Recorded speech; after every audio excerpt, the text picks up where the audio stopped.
Hi friends எல்லாருக்கும் வணக்கம். இந்த வீடியோல நாம MySQL அப்படிங்கிற ரிலேஷனல் டேட்டாபேஸ் மேனேஜ்மென்ட் சாஃப்ட்வேர எப்படி நம்மளுடைய பிசில ப்ராப்பரா டவுன்லோட் பண்ணி இன்ஸ்டால் பண்றது அப்படின்னு பார்க்க போறோம். இந்த வீடியோ ஃபர்ஸ்ட்ல இருந்து லாஸ்ட் வரைக்கும் ஃபுல்லா பாருங்க. அப்பதான் நான் சொல்லக்கூடிய எல்லா விஷயமும் உங்களுக்கு தெளிவா வந்து புரியும். வாங்க வீடியோக்குள்ள போகலாம். ஃபர்ஸ்ட்டு உங்களுடைய பிசில இருக்கக்கூடிய ஏதாவது ஒரு வெப் ப்ரௌசர் வந்து ஓப்பன் பண்ணிக்கங்க. நான் Google Chrome வெப் ப்ரௌசர் வந்து ஓப்பன் பண்ணிக்கிட்டேன்.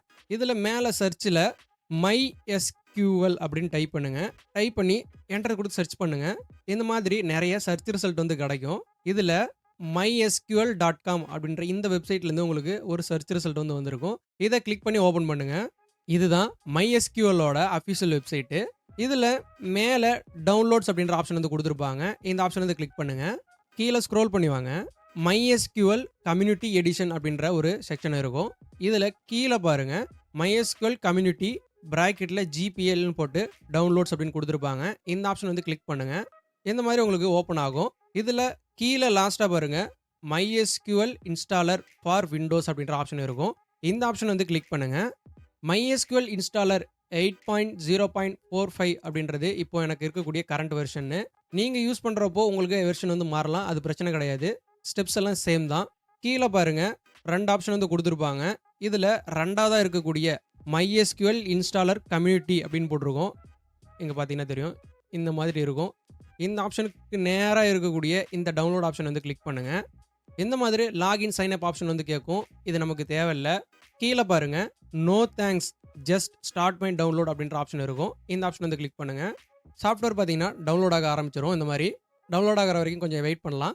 சாஃப்ட்வேர் பார்த்தீங்கன்னா ஃபுல்லா டவுன்லோட் ஆயிருச்சு. இப்போ நான் இங்க இருக்கக்கூடிய இந்த ஃபோல்டர் ஆப்ஷன கிளிக் பண்ணி, இந்த சாஃப்ட்வேர் வந்து எந்த ஃபோல்டர் லொகேஷன்ல எனக்கு டவுன்லோட் ஆயிருக்கோ, அந்த லொகேஷனுக்கு நான் போய்க்கிறேன். இதுதான் நான் இப்போ டவுன்லோட் பண்ண MySQLக்கான சாஃப்ட்வேரு.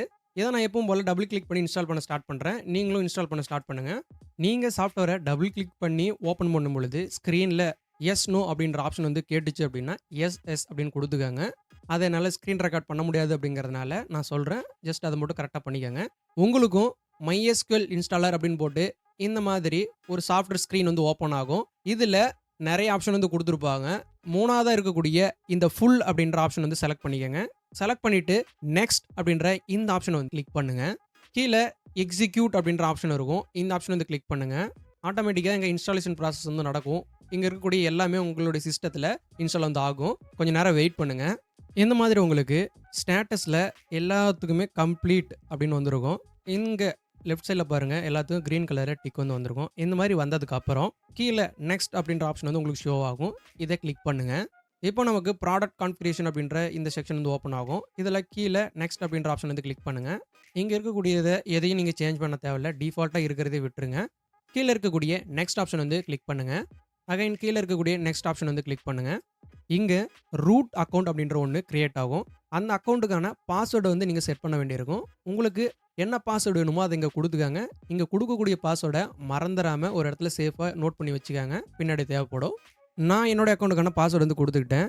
நீங்க பாஸ்வேர்ட் குடுத்ததுக்கு அப்புறம் கீழ பாஸ்வேர்ட் ஸ்ட்ரெங்த் அப்படிங்கிறது ஸ்ட்ராங் அப்படின்னு வரணும். அதுக்கேத்த மாரி நீங்க பாஸ்வேர்ட் வந்து குடுத்துக்கங்க. குடுத்ததுக்கு அப்புறம் கீழ இருக்கக்கூடிய இந்த நெக்ஸ்ட் ஆப்ஷன் வந்து கிளிக் பண்ணுங்க. அகைன் கீழ இருக்கக்கூடிய இந்த நெக்ஸ்ட் ஆப்ஷன் வந்து கிளிக் பண்ணுங்க. அகைன் நெக்ஸ்ட் கிளிக் பண்ணுங்க. இப்போ உங்களுக்கு எக்ஸிக்யூட் அப்படின்ற ஆப்ஷன் வந்து இங்க குடுத்திருப்பாங்க. இத கிளிக் பண்ணுங்க. நீங்க கொஞ்ச நேரம் வெயிட் பண்ணுங்க. ஆட்டோமேட்டிக்கா எல்லா கான்ஃபிகரேஷனும் நமக்கு ஃபுல்லா அப்ளை ஆகும். இங்க இருக்கக்கூடிய எல்லா கான்ஃபிகரேஷன் ஸ்டெப்பும் முடிஞ்சிருச்சு அப்படின்னு சொல்லிட்டு, இந்த மாரி கிரீன் கலர் டிக் வந்து வந்திருக்கும் ஒவ்வொன்னுக்கு பக்கத்துலயும். எல்லாம் முடிஞ்சதுக்கு அப்புறம் உங்களுக்கு கீழ ஃபினிஷ் அப்படின்ற இந்த ஆப்ஷன் வந்து வந்திருக்கும். இத கிளிக் பண்ணிக்கங்க. நெக்ஸ்ட் அப்படின்ற ஆப்ஷன் வந்து கிளிக் பண்ணுங்க. ஃபினிஷ் அப்படின்றது வந்திருக்கும். இந்த ஃபினிஷ் ஆப்ஷன் வந்து கிளிக் பண்ணிக்கங்க. அகைன் நெக்ஸ்ட் அப்படின்ற ஆப்ஷன் வந்து வரும். இத கிளிக் பண்ணுங்க. இங்க யூசர் நேம் அப்படின்னு போட்டு ரூட் அப்படின்னு இருக்கும் டிஃபால்ட்டா. கீழ பாஸ்வேர்ட் அப்படின்ற இடத்துல நீங்க ரூட் அக்கவுண்ட்க்கு ஒரு பாஸ்வேர்ட் குடுத்தீங்க இல்லையா முன்ன, அந்த பாஸ்வேர்ட இந்த இடத்துல அப்படியே என்டர் பண்ணுங்க. கீழ இருக்கக்கூடிய இந்த செக் அப்படின்ற இந்த ஆப்ஷன் வந்து கிளிக் பண்ணுங்க. கிரீன் கலர்ல டிக் வந்திருக்கும். மேல ஸ்டேட்டஸ் அப்படின்ற இடத்துல கனெக்ஷன் சக்சீடட் அப்படின்னு வந்திருக்கும். இந்த மாதிரி வந்ததுக்கு அப்புறம் கீழ இருக்கக்கூடிய இந்த நெக்ஸ்ட் ஆப்ஷன் வந்து கிளிக் பண்ணுங்க. எக்ஸிக்யூட் அப்படின்ற இந்த ஆப்ஷன் வந்து கிளிக் பண்ணுங்க. கான்ஃபிகரேஷன் வந்து சிலது நடக்கும். அது கொஞ்ச நேரம் வெயிட் பண்ணுங்க. முடிஞ்சதுக்கு அப்புறம் இந்த மாதிரி கிரீன் கலர் டிக் வந்து வந்திருக்கும். வந்ததுக்கு அப்புறம் கீழ உங்களுக்கு ஃபினிஷ் அப்படின்ற ஆப்ஷன் வந்து குடுத்திருப்பாங்க. இத வந்து கிளிக் பண்ணிக்கங்க. அகைன் நெக்ஸ்ட் அப்படின்ற ஆப்ஷன் வரும். இத வந்து கிளிக் பண்ணுங்க. ஃபினிஷ் அப்படின்றத கிளிக் பண்ணிக்கங்க. இந்த மாதிரி உங்களுக்கு ஒரு டெர்மினல் ஓப்பன் ஆகும். ஓப்பன் ஆனதுக்கு அப்புறம் MySQLக்கான வொர்க் பெஞ்ச் அப்படின்னு சொல்லிட்டு இந்த மாதிரி சாஃப்ட்வேர் ஸ்க்ரீன் வந்து உங்களுக்கு ஓப்பன் ஆகும். இந்த மாரி வந்துச்சு அப்படின்னா, உங்களுடைய சிஸ்டத்தில நீங்க ப்ராப்பரா MySQL டவுன்லோட் பண்ணி இன்ஸ்டால் பண்ணிட்டீங்கன்னு அர்த்தம். MySQL ஒர்க் பெஞ்சில நீங்க ஒர்க் பண்ணணும் அப்படின்னா, நீங்க ஆல்ரெடி கிரியேட் பண்ணீங்க இல்லையா? ரூட் அக்கவுண்ட்க்கான பாஸ்வேர்ட் குடுத்து ஒரு ரூட் அக்கவுண்ட். அந்த அக்கவுண்ட்ட லாகின் பண்ணணும்.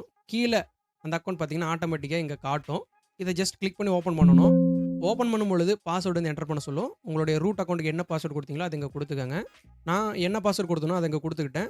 குடுத்ததுக்கப்புறம் கீழ இருக்கக்கூடிய ஓகே ஆப்ஷன் வந்து கிளிக் பண்ணுங்க. உங்களுக்கு இந்த மாதிரி ஓப்பன் ஆகும். உங்களுடைய அக்கவுண்ட்டுக்குள்ள இனி நீங்க உங்களுக்கு தேவையான டேட்டாபேஸ கிரியேட் பண்ணலாம், டேபிள்ஸ் கிரியேட் பண்ணலாம். இந்த மாரி எல்லா ஒர்க்கையுமே உங்களால இங்க பண்ண முடியும். இந்த ஒர்க் பெஞ்ச் மூலியமா நீங்க கமாண்ட் டெர்மினல்ல முன்ன இங்க ஓப்பன் ஆச்சு பார்த்தீங்களா? Command terminal. இதுல நீங்க கமாண்ட் மூலியமா பண்ணக்கூடியத, இங்க ஒர்க் பெஞ்ச்ல நீங்க விஷுவலா, கிராபிக்கல் மெத்தட்ல உங்களால பண்ண முடியும். இந்த வீடியோல நான் சொன்ன எல்லா விஷயமும் தெளிவா புரிஞ்சிருக்கும்னு நெனைக்கிறேன். இந்த வீடியோ உங்களுக்கு யூஸ்ஃபுல்லா இருந்துச்சு அப்படின்னா, மறக்காம லைக் பண்ணி ஷேர் பண்ணுங்க. முக்கியமா நம்ம சேனல சப்ஸ்கிரைப் பண்ணி சப்போர்ட் பண்ணுங்க. மீண்டும் ஒரு நல்ல வீடியோல சந்திக்கலாம். Bye guys. தேங்க்ஸ் ஃபார் வாட்சிங்.